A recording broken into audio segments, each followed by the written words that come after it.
Hi everybody, welcome back to the channel. Today we're going to be taking a look at some more of Super7's Deluxe line with the Deluxe Godzilla and Mechagodzilla. If Saturday morning cartoons fueled your imagination as a kid and powers your action figure collecting now as an adult, then you're in the right place. Thanks for stopping by and welcome to Saturday Morning Toy Collector. And if you like my content, please consider subscribing.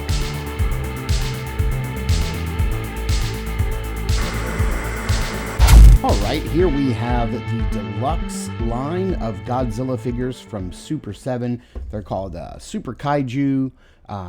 And so this is in their Deluxe line of figures that are at that new $35 price point. And come with less deluxe style packaging, more like consumer friendly packaging, because these are, pretty much exclusive to Target at the moment. So they need to be very, consumer friendly. So when you're walking down the aisle, you see it, you know exactly what you're getting. These guys are about 5.5 inches tall. So they're going to be, larger than say a reaction style figure, but also smaller than like an Ultimates style figure. So taking a look at the package here, I do really like this package. We have some gold foil stamping here. It says Godzilla. We have this nice like digitized like 8-bit or 16-bit like computer graphics here for Godzilla. It says Godzilla 89. Super Kaiju got some more of that reflective silver foil stamping there. There's what the bottom looks like. Super Kaiju there on the side. You can see Godzilla looking out. You've got the nice logo with the silver foil stamping on that side as well. Window on the top, and then on the back, it does show both of the characters. And this sort of reminds me like of a fighting game, like Versus, like two people have selected their characters. More of that silver foil stamping. It says, cautioning the city is crumbling. Build your own city ruins with destroyed building accessories, one included with each Super Kaiju figure. Collect them all. Yeah, you're not building an entire city. You're getting one building. One included with each. Yeah, you're not getting one building with each figure. You're getting one half of one building with each figure. Pretty much the same thing here with Mechagodzilla. It's from '93. The same embellishments, the same packaging, the same windows, the same logos, and the same back. Nothing is different there. So let's get these guys opened up and see how they articulate. All right, starting off with Godzilla here, I do want to go ahead and address the fact that these guys are 5.5 inches tall. So just for comparison, here is a reaction figure, and you can see here how they are a little bit, these guys are 3 3/4 inches, and so there you're getting a little bit of extra height. So they do compare very nicely they do fall very nicely between reaction size and Ultimates size, being around 6.5, 7 inches. Godzilla is surprisingly both well painted and well articulated for such a little guy. So for the articulation here, I'm just going over that real quick. He has 360-degree rotation at the neck. He does have an articulated jaw. I think that's pretty neat as well.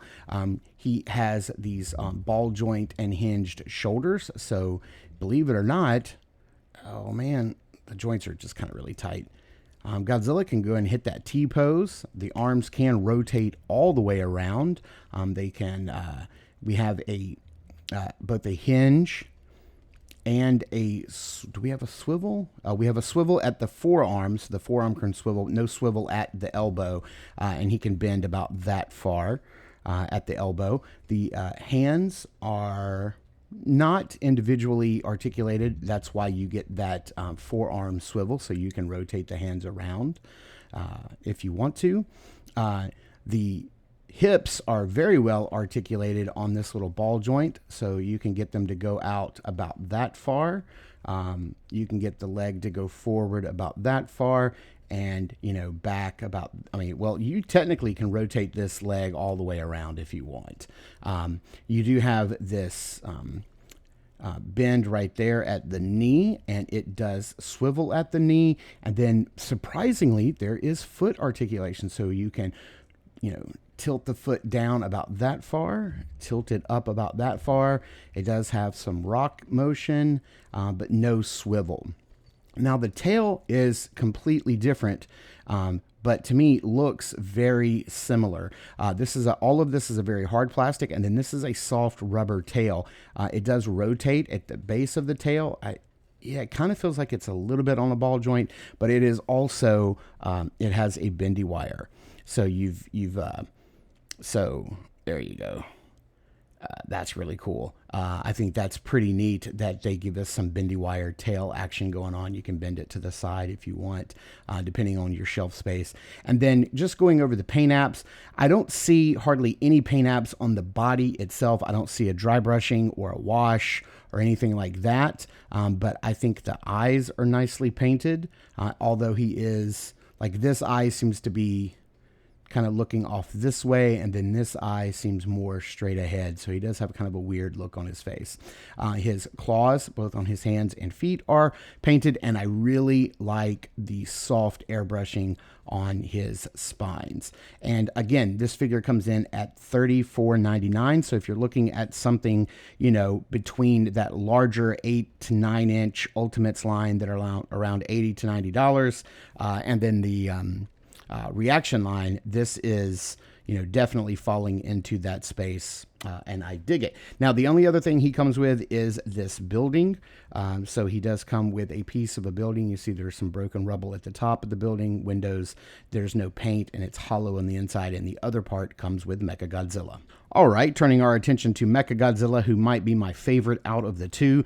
We are going to go over the articulation because it is a little different than the articulation that we got on Godzilla. So he does rotate at the neck 360 degrees. He does have an opening and closing jaw, so that's really cool. The arms are not able to go out and hit that T-pose just because of the way the shoulders have this armor, and there's no room for the shoulders to tuck into the torso. So that's about as far out as you're going to be able to get the arms to go. They do still rotate all the way around. We do have a hinge at the elbow, but you're only going to get it to go about that far. And then we do have a swivel at the forearm. So that is where you're going to get your hand rotation, is at that swivel. Let's see here. We have no swivel at the base of the torso. The legs are on this nice ball joint and can go out pretty far, a little bit farther than Godzilla could, but I don't know if they will. Yeah, you can get them to go all the way around. They do articulate pretty well for a robotic, big-hipped lizard.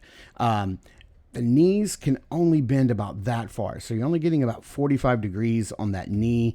It does not have any leg swivel at all. The feet, again, are very tight and very hard to articulate.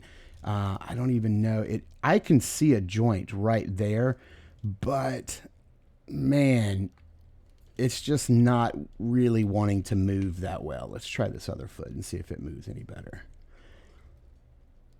Yeah, not really. There's a little bit of rocking motion, but that hinge is not really going to be working for you. And then because of the tail being this robotic mechanical tail, yeah, there's no rotation, there's no bendy wire, there's nothing. This is just a static tail. So he is a little more limited in the articulation department than the Godzilla figure, but still equally as nice. I do kind of feel like he is cast in this like silvery plastic, and then we get just some paint apps, some black there around the ankles, knees, elbows, and then some yellow in the eyes, and then black inside the mouth.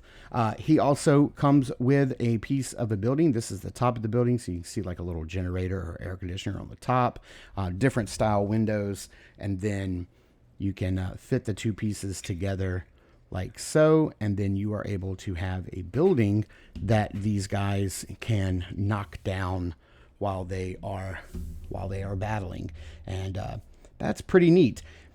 I think this is a neat little inclusion, but maybe some atomic breath accessory might have been better.